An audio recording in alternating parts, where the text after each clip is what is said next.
नमस्कार, स्वागत है आप सभी का जी उत्तर प्रदेश उत्तराखंड में। मैं हूं आपके साथ आंचल कादियान।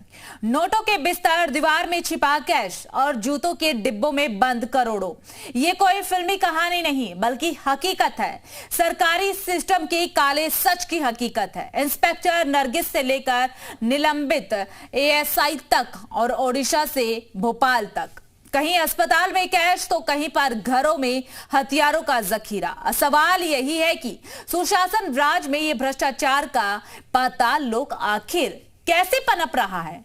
देखिए, आज हम खोलेंगे उन धन कुबेरों की परतें जिनके लिए कुर्सी सिर्फ लूट की चाबी बन गई।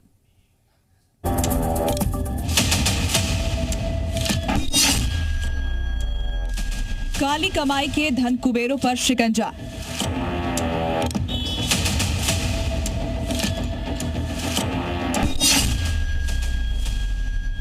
भ्रष्टाचारी इंस्पेक्टर नरगिस, 100 करोड़ की संपत्ति।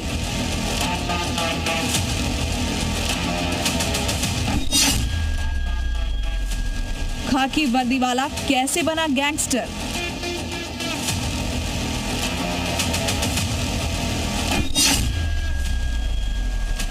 सारंगी के बिस्तर पर बिछे नोट याद हैं? 52 किलो गोल्ड का मालिक सौरभ शर्मा याद है? करप्शन का पहला किरदार है यूपी पुलिस की इंस्पेक्टर नरगिस खान, जिन पर गलत तरीके से 100 करोड़ की संपत्ति कमाने का आरोप है। वैसे तो नरगिस खान अगले साल फरवरी में रिटायर होने वाली है, लेकिन उससे पहले ही एंटी करप्शन यूनिट ने मेरठ के मेडिकल थाने में केस दर्ज कर लिया और शिकंजा कस लिया। वैसे तो एक महिला दारोगा की सैलरी 60 से 80 हजार के बीच होती है, लेकिन जांच में पता चला है कि नरगिस खान ने 14 साल में 5 करोड़ 36 लाख 49 हजार 824 रुपए की कमाई की, जबकि 10 करोड़ 59 लाख 85 हजार 362 रुपए खर्च किए। यानी नरगिस खान ने कमाई के मुकाबले 5 करोड़ 23 लाख 35 हजार 538 रुपए ज्यादा खर्च किए और अपनी सैलरी के मुकाबले ये खर्च 97% ज्यादा है। वैसे नरगिस एक केस स्टडी भी हो सकती है। कोई व्यक्ति आमदनी से कई गुना ज्यादा खर्च कैसे कर सकता है, यानी आमदनी 98 और खर्चा रुपया। बरेली में तैनात नरगिस खान और उनके पति सुरेश के पास से 100 करोड़ रुपए से ज्यादा की संपत्ति का खुलासा हुआ, जिसमें मेरठ में 8 संपत्तियां जिनकी कीमत 26 करोड़ रुपए है, गाजियाबाद में 40 लाख की एक संपत्ति है, नोएडा में 4 करोड़ की संपत्ति, बरेली और लखनऊ में 2 संपत्तियां हैं, कानपुर देहात में 27 करोड़ 20 लाख की 9 संपत्तियां, जबकि अमरोहा में 1 और देहरादून में 3 संपत्तियों का पता चला है, यानी कुल 28 संपत्तियां जिनकी कीमत 80 करोड़ के करीब है। हालांकि जैसे ही नरगिस खान पर करोड़ों की संपत्ति का आरोप लगा तो नरगिस खान छुट्टी पर चली गईं, जबकि कानपुर देहात पुलिस ने एक दूसरे मामले में नरगिस खान के पति सुरेश कुमार को गिरफ्तार कर लिया। ऐसे में सवाल ये भी कि बीते 14 साल में ये जांच क्यों नहीं की गई।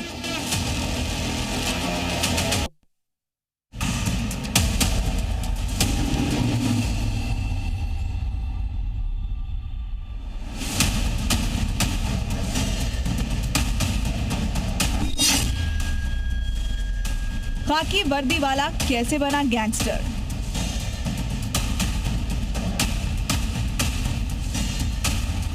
ऐसे कमाई के मामले में बिहार के सस्पेंड एएसआई सरोज सिंह भी पीछे नहीं है।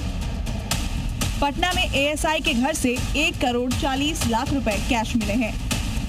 ऐसा लगता है असिस्टेंट सब इंस्पेक्टर की कमाई भी करोड़ों में थी, इसलिए नोटों को गिनने के लिए मशीन का इस्तेमाल करता था, क्योंकि छापेमारी में उसके घर से नोट गिनने की मशीन भी बरामद हुई है। तस्वीरें समस्तीपुर जिले के सुल्तानपुर गांव की है। पुलिस ने जब सरोज सिंह के दूसरे घर पर छापा मारा तो पुलिस टीम को देखते ही आरोपी ने एसटीएफ पर ही फायरिंग कर दी। एसटीएफ की छापेमारी के दौरान सरोज सिंह के घर से AK-47 rifle, INSAS rifle, regular rifle और 2 नाली बंदूक के साथ साथ 145 से ज्यादा जिंदा कारतूस की बरामदगी देखकर हर कोई दंग है। पुलिस ने सरोज सिंह समेत 5 आरोपियों को पकड़ लिया है। साल 2008 में सरोज कुमार सिंह सिपाही में बहाल हुआ था। बाद में प्रमोशन पाकर एएसआई बन गया था। जहानाबाद में इसकी पोस्टिंग थी। 20 सितंबर 2024 को छुट्टी पर गया, उसके बाद वापस नहीं लौटा। जांच के बाद इसे सस्पेंड कर दिया गया। सस्पेंड होने के बाद सरोज सिंह अपराध की दुनिया में चला गया। यूपी हो या बिहार, भ्रष्ट पुलिस वाले हर जगह मौजूद हैं और दूसरों को भी भ्रष्ट करने में जुटे हुए हैं।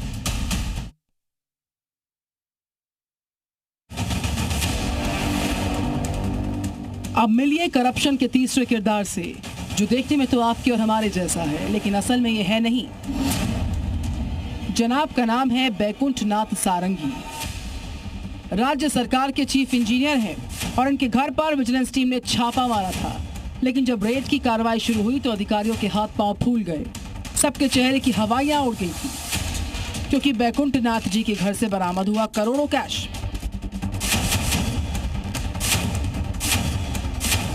जी हां, आपने सही सुना, 2 करोड़ रुपए का कैश इनके घर से बरामद हुआ।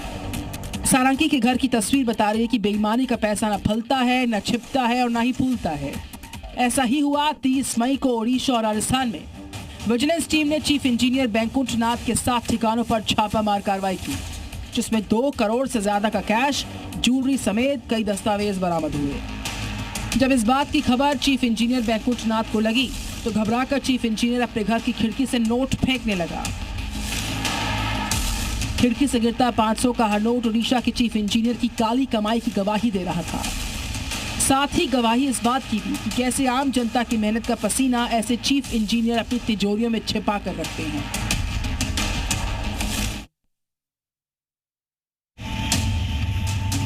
चौथा किरदार जोधपुर का वो डॉक्टर जो बंद पड़े अस्पताल में करोड़ों का लेन देन कर रहा था।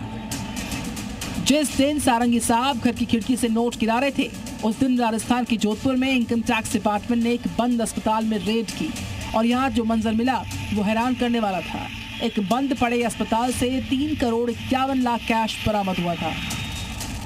दरअसल इनकम टैक्स की इन्वेस्टिगेशन टीम को पिन पॉइंट इंफॉर्मेशन मिली थी कि एक अस्पताल में बड़ा सौदा हो रहा है और भारी तादाद में नकदी इसमें हो सकती है। बताया जा रहा है कि इनकम टैक्स की टीम और पुलिस के जवान रातानाड़ा इलाके में पहुंचे और अस्पताल के तमाम दरवाजे अंदर से बंद कर लिए गए। इसके बाद इनकम टैक्स की टीम ने अपनी कार्रवाई शुरू की और इस दौरान वहां से करोड़ों का कैश बरामद हुआ। बताया जा रहा है कि एक बंद पड़े अस्पताल का सौदा किया जा रहा था। सूत्रों के अनुसार बंद पड़े अस्पताल का सौदा करीब 7 करोड़ रुपए में तय हुआ था। इसमें से करीब 3.5 करोड़ रुपए का भुगतान गैर कानूनी तरीके से कैश में किया जा रहा था।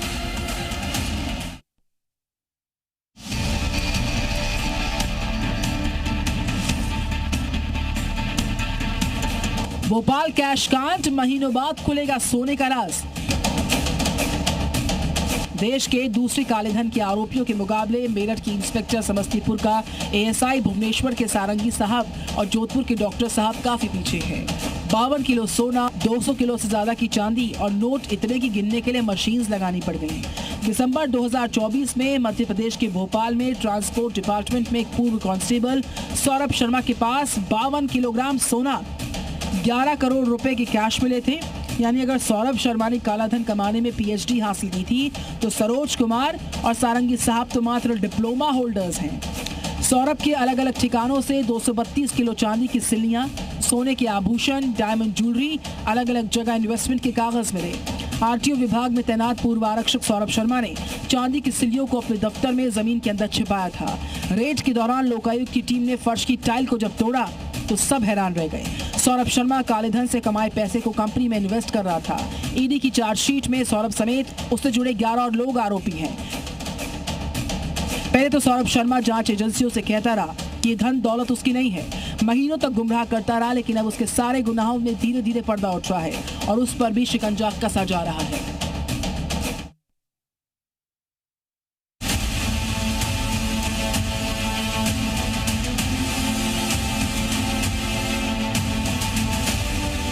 करप्शन का छठा किरदार चीफ इंजीनियर रहे तारिणी दास। भवन निर्माण विभाग के चीफ इंजीनियर रहे तारिणी दास भ्रष्टाचार में नया रिकॉर्ड बनाया, जिसके बाद उनकी विभाग से छुट्टी हो गई। 27 मार्च को ईडी की रेड में 11 करोड़ से ज्यादा कैश मिलने के बाद दास पर गाज गिरी। दानापुर सहित पूर्णेंदु नगर में उनके आवास पर छापामारी हुई थी। ईडी की रेड में तारिणी दास के ठिकानों से जो 11 करोड़ 64 लाख कैश बरामद हुआ, उसमें से कैश में 8 करोड़ रुपए तारिणी दास के घर से मिले। शालिनी दास वो अधिकारी हैं जिन्हें बिहार कैबिनेट ने रिटायरमेंट के 1 महीने के अंदर सेवा विस्तार की सौगात दी। एक के बाद एक नई जिम्मेदारी सौंपी गई और फिर 5 महीने के अंदर प्रवर्तन निदेशालय ने दबिश दे दी। प्रवर्तन निदेशालय की टीम ने IAS ऑफिसर संजीव हंस से जुड़े मामले में कार्रवाई की। ये मामला टेंडर घोटाले से जुड़ा हुआ मामला है और इसीलिए इसमें और भी कई लोगों को शामिल होने की आशंका है।